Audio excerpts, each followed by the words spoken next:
മാഷെ സെലൻസ്കിയുടെ ഉന്നത സഹായിയുടെ വീട്ടിൽ റെയ്ഡ് നടത്തിയിട്ടുണ്ട്. ആ റെയ്ഡ് നടത്തിയിരിക്കുന്നത് ഉക്രൈനിലെ അഴിമതി വിരുദ്ധ ഏജൻസികളുമാണ്. ഏതാണ്ട് $100 മില്യൺ അഴിമതി ഊർജ വ്യവസായവുമായി ബന്ധപ്പെട്ട് നടത്തിയെന്നാണ് ഈ കേസിന്റെ ഒരു ആധാരം എന്ന് പറയുന്നത്. പക്ഷേ ഈ സാഹചര്യം എന്ന് പറയുന്നത് വളരെ ശ്രദ്ധിക്കേണ്ടതല്ലേ മാഷെ? ഉക്രൈൻ റഷ്യ യുദ്ധം അവസാനിക്കാൻ വേണ്ടുന്ന 28 മാർഗനിർദ്ദേശങ്ങളൊക്കെ കൊടുത്തിരിക്കുന്നു. അത് അവസാനിച്ചിരിക്കുക, അതിന് കൊടുത്തിരിക്കുന്ന സമയം പോലും അവസാനിച്ചിരിക്കുകയാണ്. ആ സാഹചര്യത്തിലാണ് ഈ പറയുന്ന ഉക്രൈൻ പ്രസിഡന്റിന്റെ ഉന്നത സഹായിയുടെ വീട്ടില് ഉക്രൈന്റെ തന്നെ അഴിമതി വിരുദ്ധ ഏജൻസികളൊക്കെ റെയ്ഡ് നടത്തുന്നത്. ആൻഡ്രയ് യെർമാക് എന്നാണ് ആ ഉദ്യോഗസ്ഥന്റെ പേര്. ആ ഉദ്യോഗസ്ഥൻ രാജിവെക്കുന്ന സാഹചര്യം ഉണ്ടായിട്ടുണ്ട്. ഇതെങ്ങനെ നോക്കിക്കാണണം? ഇതിന് പിന്നിൽ ശരിക്കും നടക്കുന്ന കളികൾ എന്താണ്? നമ്മൾ ഈ അന്താരാഷ്ട്ര മേഖലയിൽ നടക്കുന്ന കാര്യങ്ങൾ പരിശോധിക്കുമ്പോൾ അത് നമുക്ക് ഒറ്റ കാഴ്ചയിലുള്ള വായനയിൽ മനസ്സിലാക്കാൻ പറ്റാത്ത തരത്തിൽ ഒരുപാട് അടിയൊഴുക്കുകൾ അതിലുണ്ടാകും. ഇവിടെയും ഈ അടിയൊഴുക്കുകൾ വളരെ പ്രധാനപ്പെട്ടതാണ്. ലോകം മുഴുവനും ശ്രദ്ധിച്ചുകൊണ്ടിരിക്കുന്ന ഒരു കാര്യം, എങ്ങനെ റഷ്യയും യുക്രൈനും തമ്മിലുള്ളതായിട്ടുള്ള യുദ്ധം അവസാനിപ്പിക്കാമെന്നുള്ളതാണ്. അങ്ങനെ അത് അവസാനിക്കും എന്ന് പല രീതിയിലും പലരും കണക്കാക്കുന്നുണ്ട്. അങ്ങനെ അത് അവസാനിക്കാൻ പോകുന്നു എന്ന് കരുതപ്പെടുന്ന സാഹചര്യത്തിലാണ് സെലൻസ്കിയുടെ ഏറ്റവും വിശ്വസ്തനായിട്ടുള്ള ഉദ്യോഗസ്ഥൻ. അപ്പോൾ അദ്ദേഹത്തിൻ്റെ വീട് റെയ്ഡ് ചെയ്യുക. ആരെ റെയ്ഡ് ചെയ്യണം? സെലൻസ്കിയുടെ തന്നെ ഉദ്യോഗസ്ഥന്മാർ. അതാണ് നമുക്ക് മനസ്സിലാക്കാൻ പറ്റാത്തൊരു കാര്യം. സെലൻസ്കിയുടെ ആൻറ്റി കറപ്ഷൻ ടീമാണ് യഥാർത്ഥത്തിൽ ഈ ഈ ഉദ്യോഗസ്ഥന്റെ വീട് എന്ത് ചെയ്യുന്നത്, അവർ റെയ്ഡ് ചെയ്യുന്നത്. അതായത് ഉക്രൈനിലെ ദേശീയ അഴിമതി വിരുദ്ധ ബ്യൂറോ NABU പിന്നെ സ്പെഷ്യലൈസ്ഡ് ആന്റി കറപ്ഷൻ പ്രോസിക്യൂട്ടറുടെ ഓഫീസും ചേർന്നിട്ടാണ് ഇത് രണ്ടും യഥാർത്ഥത്തിൽ ഉക്രൈൻ്റെ ഏജൻസിയാണ്, സെലൻസ്കിയുടെ ഏജൻസിയാണ്. അപ്പൊ സെലൻസ്കിയുടെ ഏജൻസി സെലൻസ്കിയുടെ വിശ്വസ്തന്റെ വീട്ടിൽ റെയ്ഡ് ചെയ്യുക എന്ന് പറഞ്ഞാൽ എന്താണ് നമ്മൾ മനസ്സിലാക്കുന്നത്? അതിൻ്റെ പിന്നിൽ വലിയ അട്ടിമറിയും ഗൂഢാലോചനയും എന്നാണ് മനസ്സിലാക്കുന്നത്. അപ്പോൾ ഈ അട്ടിമറിയുടെയും ഗൂഢാലോചനയുടെ ഉദ്ദേശം എന്താണ് എന്ന് ചോദിച്ചാൽ, നമ്മൾ തുടക്കത്തിൽ സംസാരിച്ചതുപോലെ റഷ്യ ഉക്രൈൻ യുദ്ധത്തിൻ്റെ അവസാന മുഹൂർത്തത്തിലേക്ക്, എന്നുവെച്ചാൽ അതിന് തിരശ്ശീല വീഴാൻ പോവുകയാണ് എന്ന് കരുതപ്പെട്ടുകൊണ്ടിരിക്കുന്ന സമയത്ത് ആ തിരശ്ശീല വീഴ്ത്തലിനെ തടസ്സപ്പെടുത്തലായിരിക്കും ഇതിൻ്റെ ലക്ഷ്യം. അതാണ് പ്രശ്നം. അതപ്പോൾ ആര് എന്ന് ചോദിക്കാം. നമ്മൾ പലപ്പോഴും പറയുന്ന ഒരു ഭാഷ എന്ന് പറയുന്നത് ഡീപ് സ്റ്റേറ്റ്. ഒരു ഡീപ് സ്റ്റേറ്റ് എന്ന് പറഞ്ഞതിൻ്റെ ഇടയിൽ ആ സംസ്ഥാനത്ത് അല്ലെങ്കിൽ രാജ്യത്ത് ഉള്ള സർക്കാരിനെ നിയന്ത്രിക്കുന്ന അദൃശ്യകരങ്ങളെന്നാണ് അർത്ഥം. അത് മിക്കവാറും കോർപ്പറേറ്റ് ശക്തികളായിരിക്കും എല്ലായിടങ്ങളിലും പ്രവർത്തിച്ചുകൊണ്ടിരിക്കുന്നത്. ഇന്ത്യയിലും ഡീപ് സ്റ്റേറ്റ് പ്രവർത്തിക്കുന്നുണ്ട്. ആ കോർപ്പറേറ്റ് ശക്തികളെ നിയന്ത്രിക്കുന്നത് മിക്കവാറും ആഗോള ശക്തികൾ തന്നെയാണ്. പലപ്പോഴും അതിൻ്റെ പിന്നിൽ പ്രവർത്തിക്കുന്ന അമേരിക്കയാണ്. ഇവിടെ അമേരിക്കയുടെ താല്പര്യം എന്താണ്? പുറത്ത് നമ്മൾ കാണുന്നത് ആ താല്പര്യം എന്ന് പറയുന്ന യുദ്ധം അവസാനിപ്പിക്കാൻ പോകുന്നതാണ്. ട്രംപ് പ്രഖ്യാപിക്കുന്ന ഒരു കാര്യം, ഈ യുദ്ധം അവസാനിപ്പിക്കുന്നതിൽ നിർണായകമായിട്ടുള്ള പങ്ക് ഞാൻ വഹിക്കും എന്നാണ് അദ്ദേഹം പ്രഖ്യാപിച്ചിട്ടുള്ളത്. അങ്ങനെ നിരന്തരമായിട്ടുള്ള ഈ സംഭാഷണങ്ങൾ നടക്കുന്നുണ്ട്. ട്രംപും പുടിനും തമ്മിൽ സംസാരിക്കാറുണ്ട്. അതുപോലെ ട്രംപ് സെലിൻസ്കിയുമായിട്ട് സംസാരിക്കാറുണ്ട്. സെലിൻസ്കിയോട് പറയുന്നത് പുടിൻ പറയുന്നതൊക്കെ അനുസരിച്ച് കാര്യങ്ങൾ ചെയ്ത് നമുക്കിത് അവസാനിപ്പിക്കാം. അങ്ങനെയാണ് സംഭവങ്ങൾ നടന്നുകൊണ്ടിരിക്കുന്നത്.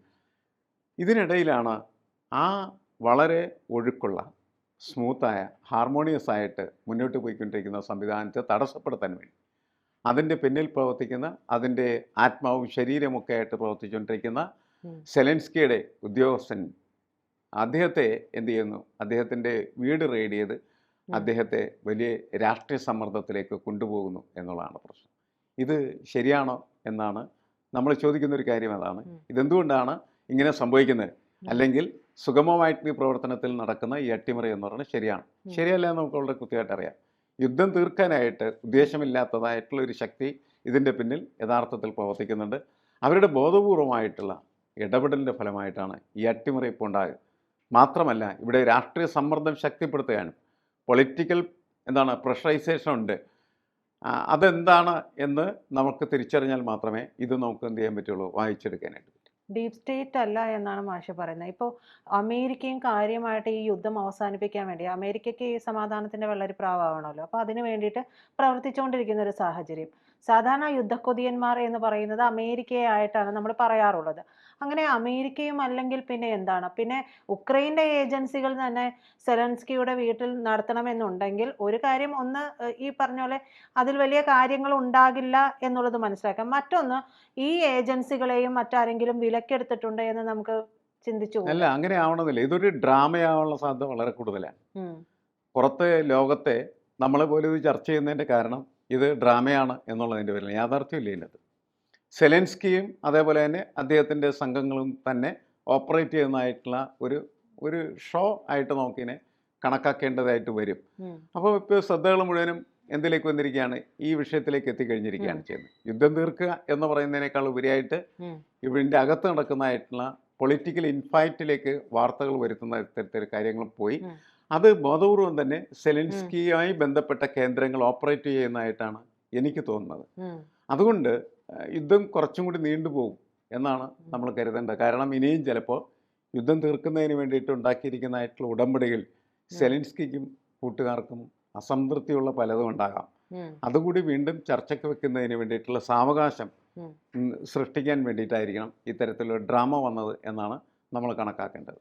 ഇതിന്റെ പ്രധാനമായിട്ടും ക്രിമിയ ഉൾപ്പെടെയുള്ള ഡൊണാസ്ക് ഉൾപ്പെടെയുള്ള പ്രദേശങ്ങളെല്ലാം തന്നെ റഷ്യയുടെ കയ്യിലാണ്. അപ്പോൾ ഇതിൽ പറഞ്ഞിട്ടുള്ള 28-ന് സമാധാന പദ്ധതിയിൽ പറഞ്ഞിട്ടുള്ള കാര്യം എന്ന് പറയുന്നത്, ഈ കയ്യിലിരിക്കുന്ന പ്രദേശമൊക്കെ അങ്ങ് റഷ്യക്ക് തന്നെ കൊടുത്തേക്ക്, നിങ്ങൾ വെറുതെ പ്രശ്നത്തിനൊന്നും പോകേണ്ട പിള്ളേരെ എന്ന് പറയുന്ന പോലെയാണ് ട്രംപ് പറഞ്ഞിട്ടുള്ളത്.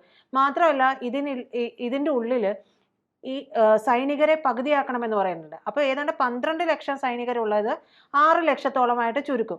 മാത്രമല്ല ഈ ഉള്ള സൈനികരെ അവിടെ നിന്ന് പിൻവലിക്കുകയും ചെയ്യണമെന്നാണ് പറയുന്നത്. ഉക്രൈൻ സൈനികരെ പിൻവലിക്കണം.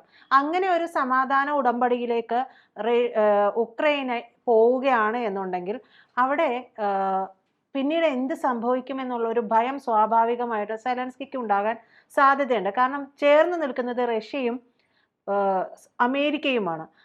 അതിലൊരു ക്ലോസ് പോലും ഇല്ല. അതായത് ഇനി ഇവർക്ക് എന്തെങ്കിലും ഒരു തട്ടുകേട് വന്നാൽ ഒരു വിദേശ ശക്തികളും ഒരു പാശ്ചാത്യ ശക്തികളും ഇവർക്ക് അനുകൂലമായിട്ട് ഒരു എന്താ പറയുക വാർ ഇതിലേക്ക് ഇറങ്ങാനായിട്ട് ഉണ്ടാകും, അല്ലെങ്കിൽ ഇവർക്കൊരു കൂടെ നിൽക്കാനായിട്ട് പിന്തുണയുമായി ഉണ്ടാകും എന്നുള്ള ഒറ്റ ക്ലോസ് പോലും ഇല്ല.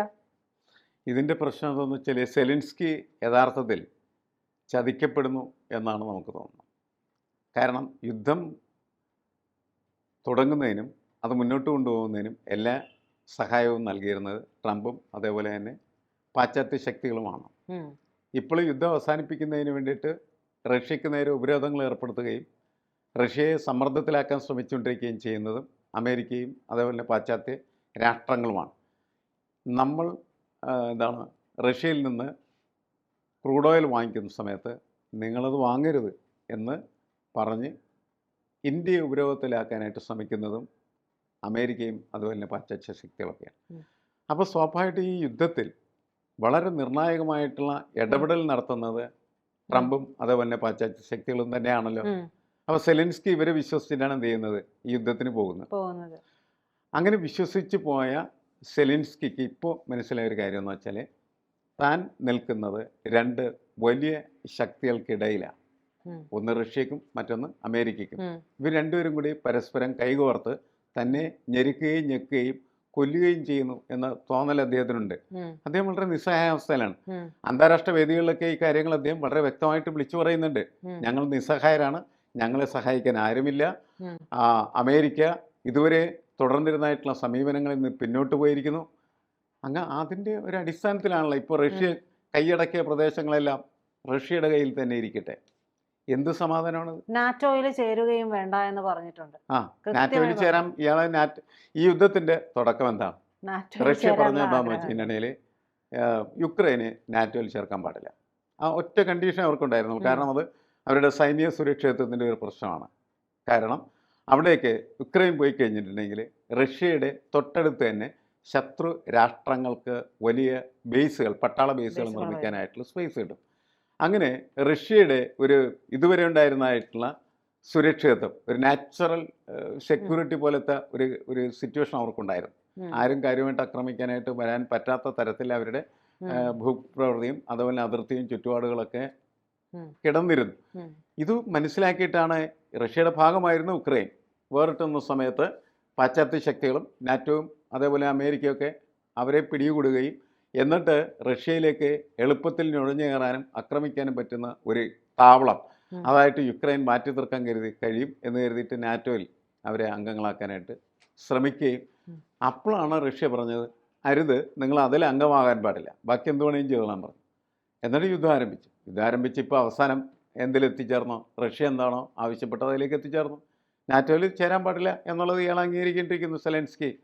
അതോടൊപ്പം തന്നെയാണ് ഈ റഷ്യ ഇടിച്ചു കയറി സ്വന്തമാക്കിയ ഭൂപ്രദേശങ്ങൾ മുഴുവൻ ഇനി റഷ്യയുടെ പ്രദേശങ്ങളായിരിക്കും.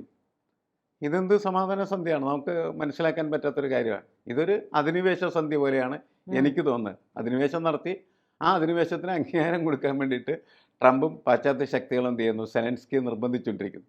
അങ്ങനെ നിർബന്ധിച്ചുകൊണ്ടിരിക്കുന്ന സമയത്ത് സെലൻസ്കിയുടേതല്ലാത്തതായ രീതിയിൽ ഇതിനെ പ്രതിരോധിക്കാനായിട്ട് ഒരു എന്തെങ്കിലും ഉണ്ടോ എന്ന് നോക്കിയപ്പോൾ അതിനൊരു കച്ചിത്തുരുമ്പായിട്ടാണ് എനിക്ക് തോന്നുന്നത് അദ്ദേഹത്തിൻ്റെ തന്നെ ഏറ്റവും വിശ്വസ്തനും ഈ പരിപാടികളിൽ മുഴുവനും ആസൂത്രണം നടത്തിയിരുന്നതായിട്ടുള്ള പ്രധാനപ്പെട്ട ഉദ്യോഗസ്ഥനും ആയ വ്യക്തിയെ എന്ത് ചെയ്യുന്നു, അയാൾക്കെതിരെ അയാളുടെ വീട് സെർച്ച് ചെയ്ത് ഇയാൾ അഴിമതിക്കാരനാണെന്ന് വരുത്തി തീർക്കാനായിട്ടുള്ള ശ്രമം നടത്തുകയും അയാളെ സമ്മർദ്ദത്തിലാക്കുകയും ചെയ്യുന്ന ഒരു ഷോ ഉണ്ടാക്കിയിരിക്കും. അപ്പം ഞാനത് ഒരു ഷോ തന്നെയാണ്, ഒരു ഡ്രാമ തന്നെയാണ് എന്നാണ് ഇപ്പോഴും വിശ്വസിക്കുന്നത്. അതിൽ ഡീപ് സ്റ്റേറ്റിൻ്റെ ഒരു സാന്നിധ്യത്തിന് ഒരു പ്രസക്തിയും നമ്മളവിടെ കാണുന്നില്ല എന്നുള്ളതാണ്. പകരം സെലിൻസ്കിയുമായിട്ട് ബന്ധപ്പെട്ടിരിക്കുന്ന മേഖലകളിൽ നിന്ന് ഉയർന്നു വന്നിരിക്കുന്ന ഒരു ടാക്റ്റിക്കൽ ആക്ടിവിറ്റി ആയിട്ടേ നമുക്കതിനെ വിലയിരുത്താനായിട്ട് പറ്റുകയുള്ളൂ. അത് ഇതിനു വേണ്ടിയിട്ടാണ്. ഒന്ന്, ഇങ്ങനെ ഉള്ള ഒരു സമാധാന സന്ധിയിലേക്ക് പോകുന്നത് എൻ്റെ പൂർണ്ണമായിട്ടുള്ള സമ്മതം കൊണ്ടല്ല എന്ന് അദ്ദേഹത്തിന് ലോകത്തോട് പറയേണ്ടതായിട്ടുണ്ട്.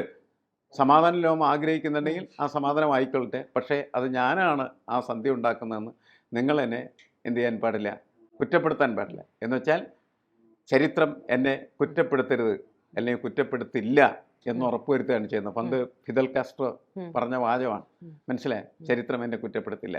അങ്ങനെ സെലിൻസ്കിയും നമ്മുടെ ലോകത്തിൻ്റെ മുന്നിൽ നിന്ന് പറയാണ്, ചരിത്രം എന്നെ കുറ്റപ്പെടുത്തില്ല. കാരണം ഞാൻ ഈ സന്ധിക്ക് സമ്മതിക്കുന്ന ഒരു വ്യക്തിയല്ല, പക്ഷേ നിർവാഹമില്ല. അതുകൊണ്ട് എന്ത് ചെയ്യുന്നു, ബാക്കി എല്ലാവരും കൂടി അത്തരത്തിലൊരു സന്ധി ഉണ്ടാക്കുന്നു, അതിലെൻ്റെ പങ്ക് ഇല്ല, ഞാൻ നിരപരാധിയാണ് എന്ന് പറഞ്ഞ് പിലാത്തോസിനെ പോലെ അദ്ദേഹം കൈകഴുകുന്നതിന് വേണ്ടി എടുത്ത ഒരു നാടകമാണ് ഇത് എന്നാണ് ഞാൻ കണക്കാക്കുന്നത്. കൂടുതൽ വാർത്തകളും വിശേഷങ്ങളും നിങ്ങളിലേക്ക് എത്താൻ ABC മലയാളം സബ്സ്ക്രൈബ് ചെയ്യുക, ബെൽ ബട്ടണും അമർത്തുക.